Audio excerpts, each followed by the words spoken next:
Robinson. Madam Deputy Speaker, and it's an honour to follow on after the Honourable Member for Mid Dorset and North Pool.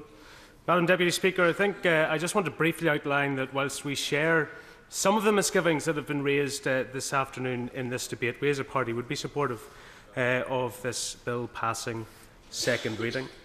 But, Madam Deputy Speaker, I cannot, in all good conscience, as the elected representative for East Belfast, stand here and have an abstract discussion this evening about the threat of terrorism.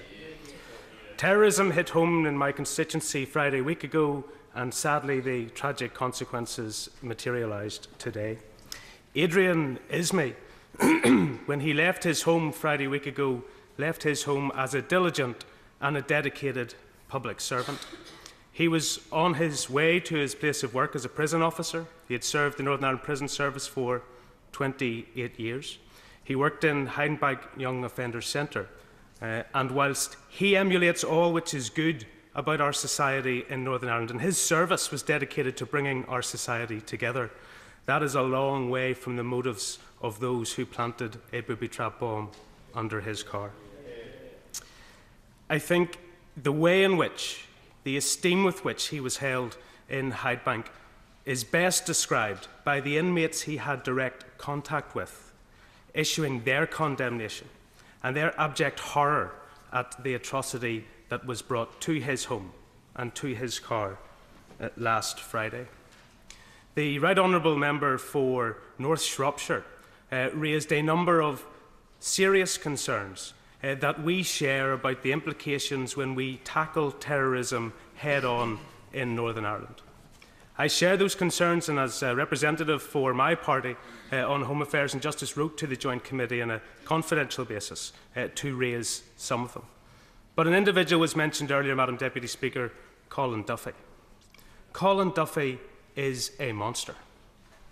Colin Duffy has terrorised society in Northern Ireland for over 3 decades. He was convicted of murdering a UDR soldier in Northern Ireland, which was subsequently quashed. He was arrested after two serving members, two sappers in Mazarine Barracks, had pizza the night before they went off on a tour of duty. He was arrested and charged with that offence. He was arrested for the murder of two serving police officers in Northern Ireland, but was subsequently released.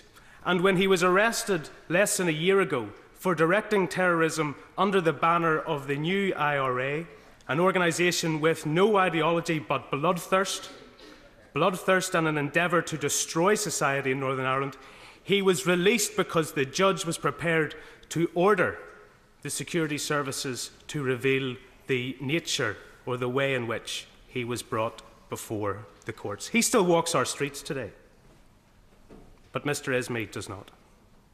And I support this government today, and I will always support this government when it stands against terrorism. But if we can do anything, it's to have a rational, sensible discussion.